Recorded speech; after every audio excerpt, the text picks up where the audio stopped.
dia, pessoal. Bom dia a todos. Espero que todos estejam bem, apesar de toda essa situação, né?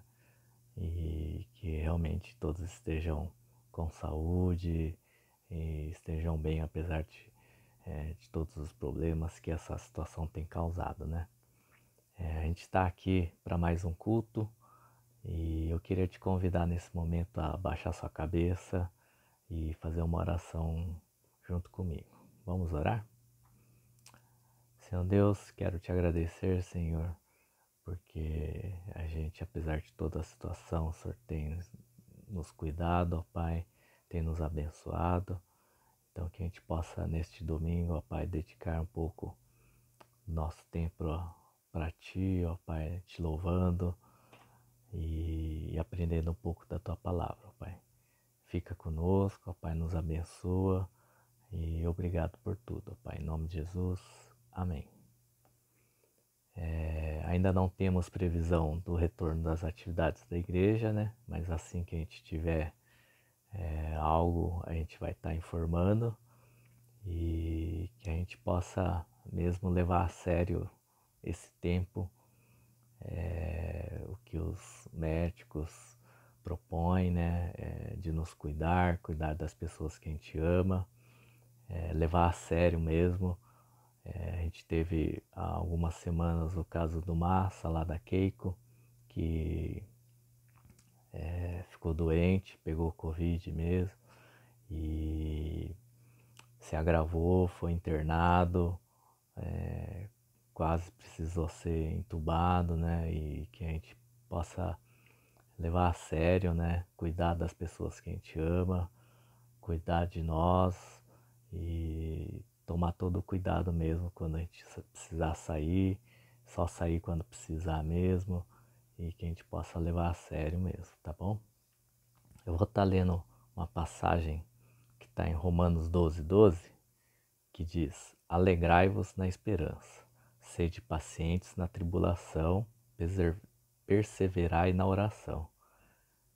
Que a gente possa seguir o que esse versículo diz nesse tempo, de nos alegrar na esperança, que a gente possa ter paciência nessa tribulação e perseverar na oração, né? Então que a gente possa ter realmente esse tempo para a gente estar praticando a palavra de Deus.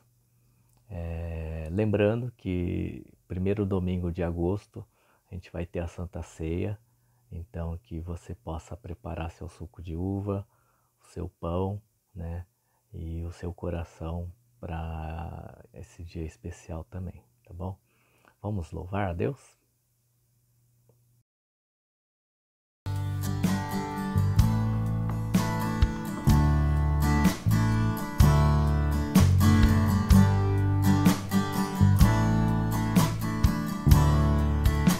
Jesus, em tua presença, reunimos-nos aqui, contemplamos tua face e rendemos-nos a ti, pois um dia tua morte trouxe vida a todos nós e nos deu completo acesso ao coração do Pai. Jesus, em tua presença, reunimos-nos aqui, contemplamos tua face e rendemos-nos a ti, pois um dia tua morte trouxe vida a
Exaltado no céu,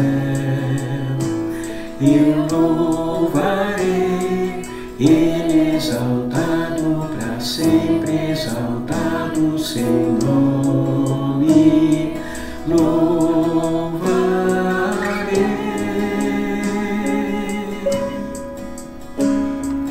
Ele é o Senhor, sua verdade vai sempre reinar.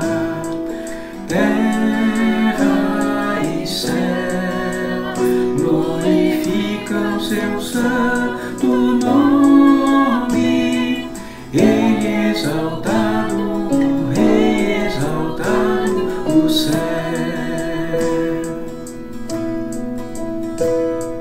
Shuome tataye takarakani, Shume Shuome tataye tokoshieni, Shuye suno nao, Shuno ai, Isumade mokawarazu, Zenchio Yorokobi demi tasu, Shuome tataye takarakani. Ele é o Senhor, sua verdade vai sempre reinar. Terra e céu glorificam seu santo nome. Ele é exaltado, o Rei exaltado no céu.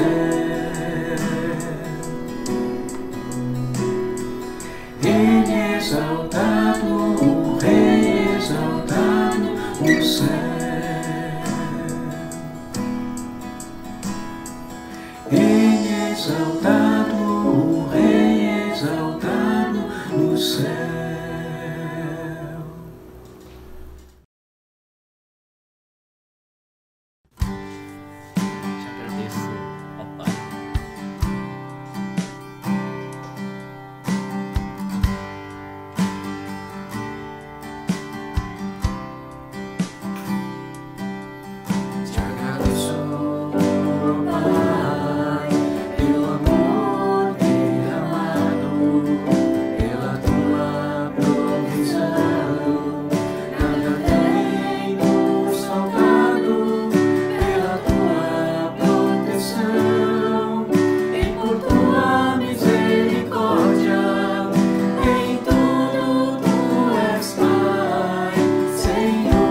Graça e paz a todos. Estamos estudando o livro de Êxodo e nossas mensagens dominicais. Na última mensagem, encontramos Moisés dizendo sim para o chamado de Deus. No Monte Sinai, Moisés teve um encontro decisivo com Deus e compreendeu a sua vocação. Nosso herói, inicialmente titubeante, tentou fugir do desafio, mas Deus confirmou que contava com ele. Diante dos temores de Moisés, Deus enviou Arão para se encontrar com o irmão na península do Sinai. No Monte de Deus, Moisés falou dos planos audaciosos de Deus para libertar os hebreus da escravidão do Egito. Arão aceitou o desafio, tornando-se o grande apoio do irmão. Agora, os dois partem para o Egito, obedecendo ao chamado de Deus. O que pode dar errado quando você recebe uma ordem divina e decide obedecer? Inicialmente, tudo deu errado. E Moisés ficou muito chateado com a confusão em que se enfiou, mesmo seguindo o roteiro proposto por Deus. Vamos imediatamente para o texto bíblico. Faremos a leitura do capítulo 5 de Êxodo, iniciando no versículo 19, seguindo até o terceiro verso do capítulo 6. Na passagem, encontraremos a resistência de Faraó aos planos divinos, o que deixa Moisés bastante chateado. Então os capatazes dos filhos de Israel se viram em aperto, porque diziam a eles: não haverá redução na quantidade de tijolos na tarefa diária de vocês. Quando saíram da presença de Faraó, encontraram Moisés e Arão, que estavam à espera deles, e lhes disseram: que o Senhor olhe para vocês e os julgue, porque vocês nos fizeram odiosos aos olhos de Faraó e diante dos seus servos, dando-lhes a espada na mão para nos matar. Então Moisés, voltando-se ao Senhor, disse: ó Senhor, por que afligiste este povo? Por que me enviaste? Pois desde que me apresentei a Faraó para falar-lhe em teu nome, ele tem maltratado este povo, e tu nada fizeste para livrar o teu povo. Então o Senhor disse a Moisés: agora você verá o que vou fazer a Faraó, pois por mão poderosa os deixarei ir e por mão poderosa os expulsará da sua terra. Deus falou a Moisés e lhe disse: eu sou o Senhor. Apareci a Abraão, a Isaque e a Jacó como Deus Todo-Poderoso, mas pelo meu nome, o Senhor, não lhes fui conhecido. O tema de nossa mensagem na manhã de hoje é decepcionado com Deus. No início do capítulo 5, Moisés e Arão, obedientes, compareceram pela primeira vez diante de Faraó para revelar a vontade de Deus. Deixe o meu povo ir, para que me celebre uma festa no deserto. No versículo 1 encontramos a ordem de Deus. Mas a resposta de Faraó foi: quem é o Senhor, para que ouça a sua voz e deixe Israel partir e ir? Eu não conheço o Senhor e não deixarei Israel ir. O pedido foi asperamente recusado, e a opressão de Israel foi aumentada por ordem do rei. Assim, os israelitas chegaram ao seu mais alto nível de desespero. A pergunta de Faraó, quem é o Senhor, é cheia de zombaria. Faraó considerou Moisés simplesmente um líder oportunista, tentando obter melhores condições de trabalho para o seu povo. Ao trabalho, cuide de suas vidas e façam o que devem fazer. Não me incomodem mais com esse assunto. Com essas palavras, Faraó encerrava o assunto. O coração de Faraó irritou-se profundamente com o pedido dos dois. Naquele mesmo dia, o rei do Egito resolveu castigar os hebreus por causa do pedido de Moisés e aumentou o trabalho dos escravos. Eles teriam que continuar a fazer a mesma quantidade de tijolos por dia e, para piorar, não receberiam mais a palha que usavam para misturar com a lama do rio. Esse tijolo lá do Egito era diferente do que a gente conhece hoje. ele era bem maior e difícil de fazer. O uso de palha picada, misturada com o barro, aumentava em 3 vezes a durabilidade dos tijolos, e os tijolos egípcios costumavam ser feitos assim. Quando a tarefa impossível não foi realizada, o castigo recaiu com maior severidade sobre os capatazes hebreus.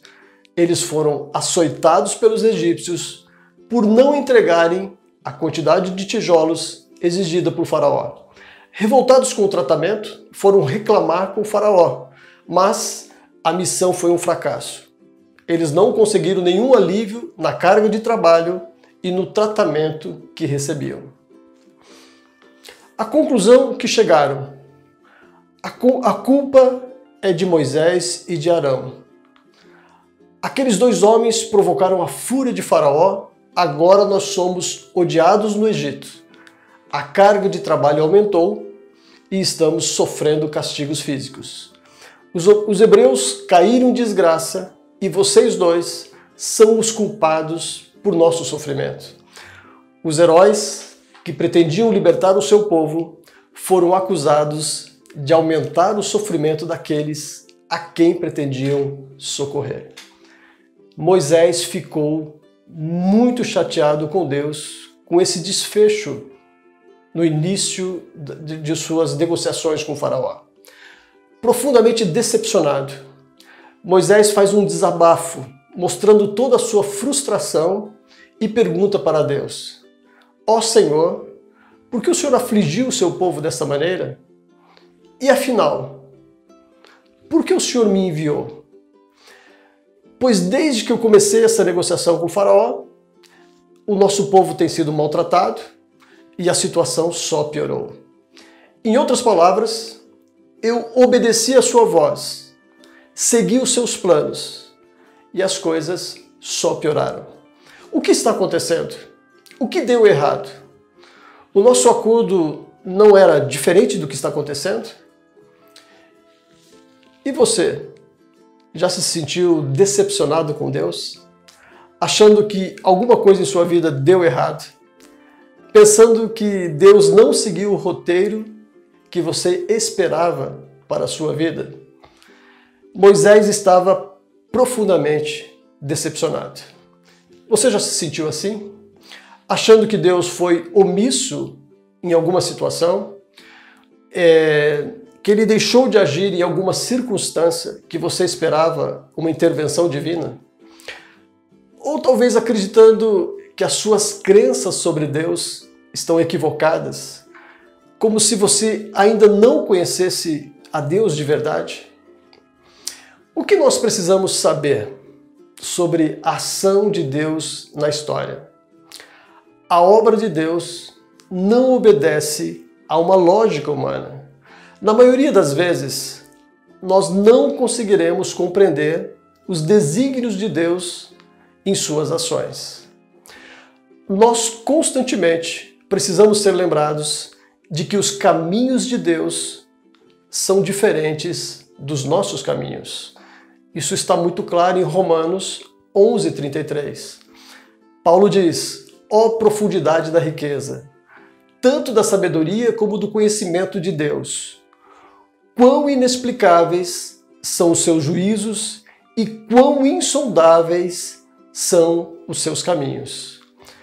Não é possível ao homem sondar os caminhos de Deus, compreender com profundidade todos os seus desígnios em tudo aquilo que Deus faz. Mas, por outro lado, temos a certeza de que Deus age de forma sempre coerente com a sua natureza, com o seu caráter, com os seus atributos. Deus possui atributos, as qualidades de sua personalidade, e esses atributos estão revelados na palavra de Deus e podem ser conhecidos, podem ser estudados. Deus sempre agirá em conformidade com os seus atributos. Um segredo para os nossos corações. Quando o homem conhece a natureza de Deus, revelada na palavra de Deus, nós jamais nos decepcionaremos com ele. Vamos refletir então sobre a forma como Deus agiu nesse contexto com o Egito e compreenderemos mais as formas pelas quais Deus age, o jeito de Deus de fazer as coisas. Primeira verdade que precisamos entender aqui: Deus age para estabelecer seu juízo. Agora você verá o que vou fazer a Faraó, Deus disse em resposta aos questionamentos de Moisés. Precisamos compreender que Deus estava estabelecendo seu juízo sobre a nação egípcia. Deus é um Deus de justiça. A justiça é um dos atributos de Deus. E Deus não pode renunciar aos seus atributos. Deus age em consonância, em conformidade aos atributos que possui. Então, a nação egípcia estava debaixo de julgamento de Deus. O seu paganismo, a sua crueldade, a própria opressão dos egípcios sobre os hebreus seria julgado neste momento por Deus. Deus, enquanto juiz, é um juiz severo e Deus não pode compactuar com o pecado. Todo pecado merece a sua correção e todo pecado será tratado por Deus. E quando estudamos a Deus na sua santa palavra, precisamos compreender que a justiça é um dos seus atributos. Deus é justiça e ele vai agir em coerência com esse atributo. A partir desse momento do livro de Êxodo e no restante do Antigo Testamento, o leitor da Bíblia precisa compreender essa verdade. A justiça de Deus vai agir. Quando Deus age com justiça, quando a justiça de Deus chega ao seu momento de ação, nós podemos chamar isso de a ira de Deus. Deus não é um Deus temperamental, que age por impulso ou por emoções. Ele age de forma coerente com a sua natureza e com o seu caráter. E quando Deus decide que chegou o momento de aplicar juízo sobre um povo, sobre uma nação, sobre uma pessoa, nós chamamos isso de a ira de Deus. Era o momento da ira de Deus sobre a nação egípcia.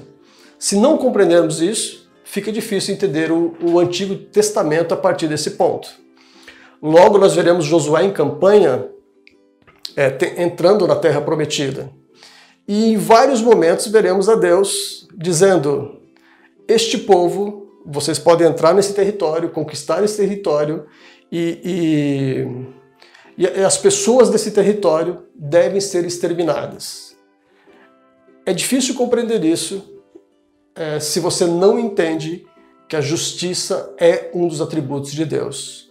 Deus não está fazendo uma crueldade, mas Ele está aplicando a sua justiça a um povo que merece receber o seu juízo naquele momento da história. Se compreendermos isso, a narrativa do Antigo Testamento se torna mais compreensível a nós. Uma segunda questão que precisamos compreender sobre a ação de Deus é que Deus age para revelar a sua grandeza. Deus responde a Moisés que estava se revelando ao seu povo. Aqui ele apresenta o seu nome pessoal, Jeová, Yahvé. Eu sou o nome pessoal de Deus. Deus Todo-Poderoso é o Shaddai. Os patriarcas conheceram o Deus Todo-Poderoso e agora ele se apresentava à nação de Israel como Jeová, Yahvé. Deus queria ter um relacionamento pessoal com o seu povo e aqui ele apresenta o seu nome próprio. Então fica evidente que Deus está revelando a sua grandeza, tanto para egípcios quanto para o seu povo, a nação de Israel, que passa a partir de agora a ter um relacionamento profundo e pessoal com o seu Deus. O faraó desprezou totalmente esse poder do Deus de Moisés. Ele diz: quem é o seu Deus? Por que eu devo libertar a nação de Israel atendendo o seu pedido? Aqui nós vemos um confronto de divindades. O faraó demonstrando a sua arrogância, acreditando que os deuses egípcios eram maiores e o Deus de Moisés deveria ser totalmente desconsiderado. Os hebreus eram escravos e Faraó desprezava o seu Deus. Que Deus é esse que deixa vocês por tanto tempo debaixo de escravidão? Era momento de Deus revelar toda a sua grandeza, o seu poder e a sua autoridade. E é isso que Deus vai fazendo no Antigo Testamento. À medida que vai se apresentando, Adonai, El Shaddai, Yahvé, Deus vai revelando o seu poder, a sua autoridade e a sua grandeza. Nós estamos às portas de um dos maiores eventos do Antigo Testamento. A abertura do Mar Vermelho e a nação de Israel saindo e iniciando a sua caminhada pelo deserto. Este evento revela todo o poder, toda a grandeza e toda a autoridade de Deus. Deus iria revelar a sua grandeza no momento certo. Moisés precisava compreender isso.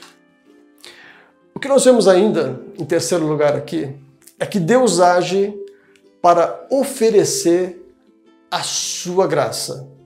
Sempre quando Deus estabelece a sua justiça, e nós vemos a justiça de Deus em ação no Antigo Testamento, nós também encontraremos a sua graça sendo oferecida e disponibilizada. A graça é um dos atributos de nosso Deus.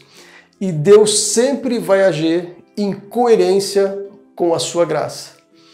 É isto que muitas vezes os profetas, assim como Moisés nesse episódio, ou como Jonas, quando teve que levar a palavra de Deus para Nínive, muitas vezes os profetas ficavam irritados com a graça de Deus. No momento em que se esperava a ação de Deus, juízo de Deus, Deus também oferecia a sua graça, a oportunidade para que o homem se arrependa, se aproxime de Deus e reconheça a sua grandeza. A graça de Deus é um dos atributos mais belos que nós podemos reconhecer na pessoa de Deus. É um dos atributos que nos alcança e nos dá a oportunidade de salvação, mesmo diante dos nossos erros e pecados. O mesmo Deus, que é um juiz severo diante dos nossos pecados, também se apresenta como um Deus amoroso que oferece a sua graça, que nos alcança e nos transforma. A graça de Deus estava sendo oferecida aqui. Os egípcios tinham a oportunidade real de arrependimento. O faraó tinha a oportunidade de se arrepender. E a nação de Israel, mesmo diante de tanto sofrimento, estava sendo alcançada pela graça de Deus, que logo, logo demonstraria todo o seu poder para libertar o seu povo. A graça de Deus permeia todo o Antigo Testamento. Um dos exemplos mais belos nós veremos 40 anos depois, quando a prostituta Raabe foi salva na cidade de Jericó. Quando Josué envia 2 espias para sondar, para espionar a terra de Jericó, Raabe protege esses 2 espias e depois os ajuda a saírem a salvo da cidade. E por que Raabe fez isso? Raabe explicou aos espias: eu reconheço a grandeza do Deus de vocês. Eu ouvi falar de tudo que o seu Deus fez nos últimos anos por vocês. E ela citou a abertura do Mar Vermelho. Então, Raabe ouviu falar do poder de Deus. E Raabe reconheceu a grandeza desse Deus. E por isso decidiu socorrer e ajudar aqueles espias. Raabe tinha certeza de que a nação de Israel tomaria o seu território, porque o Deus de Israel era poderoso. A graça de Deus alcançou Raabe por causa de sua fé, e ela se tornou parte do povo de Deus e ancestral da genealogia de Jesus. Então nós vemos a graça de Deus sempre sendo oferecida aos homens. Em quarto lugar, Deus age para alcançar o homem. Muitas vezes não compreenderemos os propósitos e desígnios de Deus, mas precisamos entender que os propósitos de Deus obedecem a uma agenda de eternidade. Nós estamos sempre preocupados com as nossas questões temporais. Nós estamos preocupados com esta vida. Nós estamos preocupados com a nossa felicidade neste mundo. Mas servimos a um Deus que tem uma agenda eterna. Deus trabalha com propósitos eternos que nós não podemos compreender neste momento. Por mais que desejamos a salvação eterna, a vida eterna, nós estamos mais preocupados com as questões temporais desta vida. Mas Deus está sempre agindo no contexto da eternidade. Deus trabalha para alcançar o homem, para trazer o homem à sua presença. Deus trabalha com a redenção do homem. E Deus trabalha com a redenção, com a restauração de toda a sua criação. Jesus Cristo é o maior exemplo, a maior demonstração do esforço de Deus para alcançar o homem, para oferecer salvação ao homem. João 3,16: Deus amou o mundo de tal maneira que enviou o seu Filho, o seu único Filho, para trazer salvação a todo aquele que nele crê. Jesus veio demonstrando esse esforço de Deus para alcançar o homem, para salvar o homem. E isto é um gesto de amor que demonstra todo o esforço de Deus para trazer novamente o homem à sua presença. Mas nós temos muita dificuldade para compreender isso. Nós queremos um Deus que resolva os nossos problemas temporais, o aqui e agora. Isto fica muito evidente lá no final do Evangelho de Lucas, no seu capítulo 24, a partir do versículo 13. 2 discípulos andavam pelo caminho de Emaús e eles também, assim como Moisés, estavam decepcionados com Deus. Jesus, a quem eles seguiam, havia morrido em uma cruz e eles estavam profundamente consternados, entristecidos, chateados e decepcionados com o fato. O Jesus ressurreto se aproxima, se coloca ao lado deles e caminha ao lado deles e lhes pergunta: qual o motivo da sua tristeza? Por que vocês estão tão abatidos? E um dos discípulos responde asperamente: olha, de onde você é? Você não ouviu falar sobre tudo o que aconteceu nos últimos dias? Que Jesus, o profeta de Nazaré, fez grandes sinais, fez grandes prodígios em nosso meio. Nós tínhamos a expectativa de que ele seria o libertador da nação de Israel. E Jesus conversa com os dois e acompanha os dois, até que mais à frente eles compreendem que estavam conversando com o próprio Jesus Cristo, após a sua ressurreição, o Jesus ressurreto. Então, nós vemos esses 2 discípulos chateados e decepcionados com Deus, porque Jesus morreu numa cruz e não haveria libertação temporal para a nação de Israel. Eles queriam uma libertação civil do povo. Mas Jesus estava trabalhando uma libertação do pecado, a salvação eterna do homem. E Jesus mostrou o quão errado eles estavam. Decepcionados com a crucificação de Jesus e ainda não conseguindo acreditar na sua ressurreição. Algumas mulheres mencionaram: há boatos de que Jesus ressuscitou, mas nem esses avisos da ressurreição de Jesus tocaram o coração desses homens. É assim que nós agimos, queridos, quando nós nos decepcionamos com Deus. é porque nós não conseguimos entender os desígnios de Deus. Quão insondáveis são os desígnios divinos. Nós não conseguimos compreendê-lo. Aqui nessa história de Moisés, Deus age para estabelecer o seu juízo. A nação do Egito estava sob julgamento. Deus revela toda a sua grandeza, o seu poder. Os deuses egípcios eram nada diante de Deus.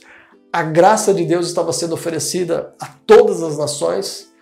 O Egito, mesmo debaixo de julgamento, ainda podia ser alcançado pela graça de Deus se houvesse arrependimento e reconhecimento de Deus. E nós vemos o esforço de Deus para alcançar e restaurar toda a humanidade. Quando nós ficamos chateados com Deus, decepcionados com Deus, isso se dá por causa de nossas expectativas e não pelo conhecimento do Deus da Bíblia.